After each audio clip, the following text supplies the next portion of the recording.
안녕하십니까, 건축가 김선용입니다. 오늘은 공주 계룡에 진행했던 가족들의 세컨하우스 시류 프로젝트에 대해서 이야기하도록 하겠습니다.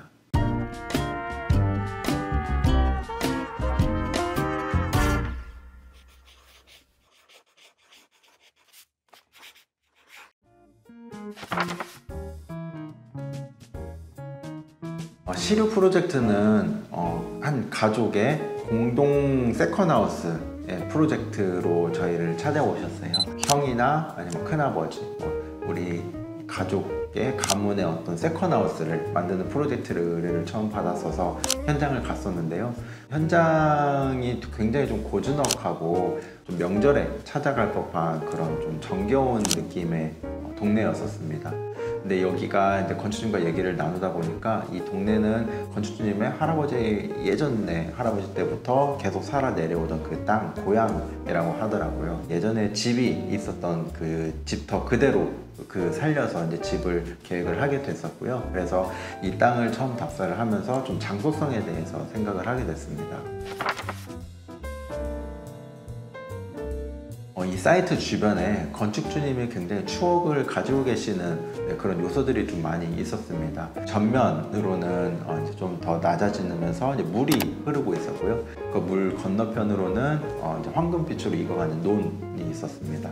그리고 그 논 뒤편으로는 봄에 좀 벚꽃이 필 수 있는 그런 벚꽃나무 숲들이 있었고요. 그 뒤로는 항상 푸르른 이제 울창한 산림이 있어서 멀리 있는 산이 조망이 되면서 또 물을 바라볼 수 있는, 이것도 약간 배산임수의 형태의 집터여서 굉장히 좀 좋은 땅이었습니다. 그리고 이 집도 바로 옆쪽으로는 굉장히 오래돼 보이는 동구나무가 또 한 그루 있었는데요. 이렇게 어렸을 때 놀던 동네의 놀이터 역할을 하던 곳이라고 합니다. 이 동구나무에 대한 추억도 이 집에서 쉬거나 좀 이 창을 통해서 바라봤을 때 건축주님께서 은연중에 이런 추억들을 좀 되새길 수 있는, 이런 향수를 불러일으킬 수 있는 그런 요소가 아닐까 하면서 집을 배치하게 됐습니다. 그래서 가족들이 모여서 생활을 하는 이런 세컨하우스다 보니까 관리도 편해야 됐었고, 그리고 사람들이 몰렸을 때에 이런 기능들을 좀 생각을 했어야 됐습니다. 마당의 성격을 하나로 만들어 놓는 게 아니라 콘크리트가 깔려있는 주차장, 진입마당, 그리고 잔디나 자갈로 해서 자연적인 요소로 구성이 되어 있는 안쪽 앞마당, 이렇게 해서 이 안쪽 앞마당은 또 각 실내 공간들과 연결시켜서 실내 공간에 확장되는 그런 마당의 영역으로 구성을 하게 됐고요.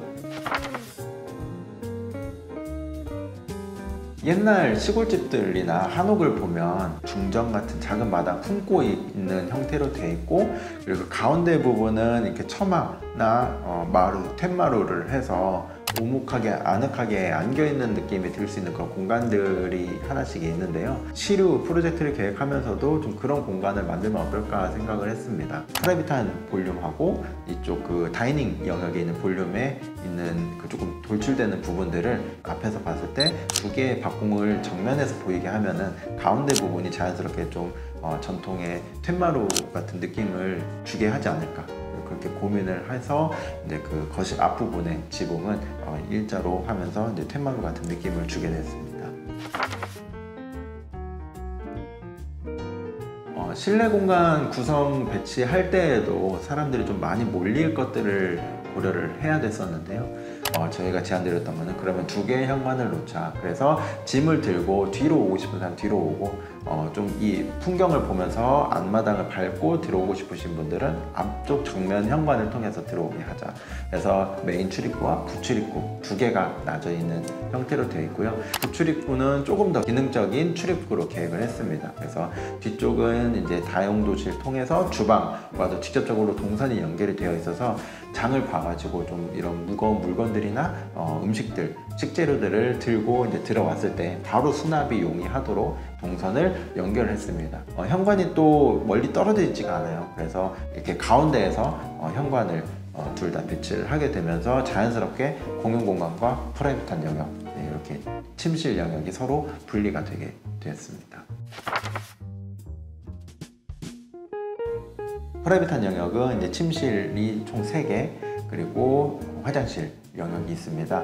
그래서 이 화장실도 침실이 서로 공유하면서 사용을 하면서도 안방, 메인 방에서는 공간이 이제 엮여 있는데요. 그래서 뭐 들어오면서 옷을 갈아입고 씻고 침실로 오거나 아니면 침실에서 바로 거실로 나갈 수 있는 두 개의 문이 있어서 동선을 순환시켰습니다. 그리고 두 개의 화장실 모두 이제 파우더 영역하고 욕실 화장실 영역을 다 분리를 시켜놨습니다. 화장실의 전실 공간을 조금 더 확보를 해서 사람들이 두 명이 왔다 갔다 겹치더라도 교차가 될 수 있게 공간을 조금 더 여유롭게 배치를 했고요. 어렸을 때 추억이 가장 많이 담겨있을 그 동구나무를 어디에서 바라보게 할까를 생각을 굉장히 좀 많이 했었는데요. 각각의 시간을 가질 수 있는 이런 침실에서 그 동구나무를 바라보게 하면 어떨까 이렇게 생각을 하게 돼서 작은 방들에서는 이런 정사각형에 가까운 창을 전면 창을 통해서 이 동구나무를 바라볼 수 있게 됐고요. 이 안방 영역 같은 경우는 마당과 연결되는 큰 창이 있었기 때문에 약간 오히려 세로로 긴 창을 통해서 동구나무를 바라볼 수 있게 이 프레임의 비율을 조금 변화를 줬습니다. 시류 프로젝트의 공용 공간은 이제 거실과 다용도실, 주방, 다이닝 공간 이런 공간들로 구성이 되어 있는데요.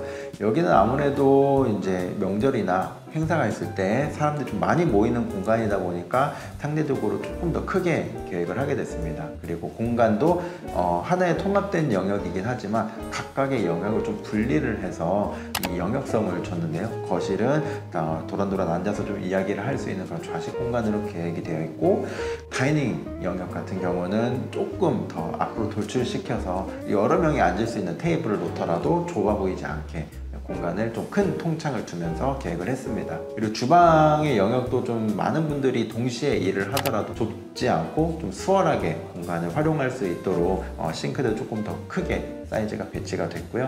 또 싱크대에서도 또 작은 창들을 통해서 누가 오는지, 손님들을 누가 오는지를 맞이를 할 수 있도록 그런 조망 창들도 같이 계획을 했습니다.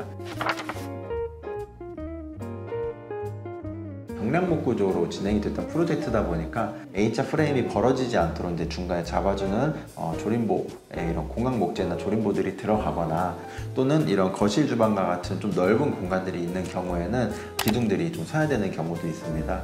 이 기둥을 어디에 배치를 할지 또 많이 고민을 했었거든요. 다이닝 영역과 거실 영역 사이에 이제 공간을 구분을 하는 역할로 기둥을 배치를 하게 됐고요.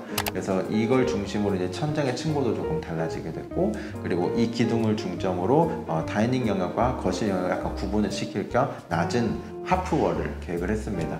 그래서 시각적으로는 이제 다 뚫려 있지만 동선적으로는 좀 막아줌으로 인해서 복도의 역할을 조금 더 비중 있게 두었고요. 그럼으로 인해서 다이닝 영역이 조금 더 독립적으로 형성이 됐습니다. 구조적으로 올 수 있는 단점들을 오히려 좀 기능적으로 잘 풀어내면서 이런 공간의 영역들이 잘 만들어지게 된 것 같습니다.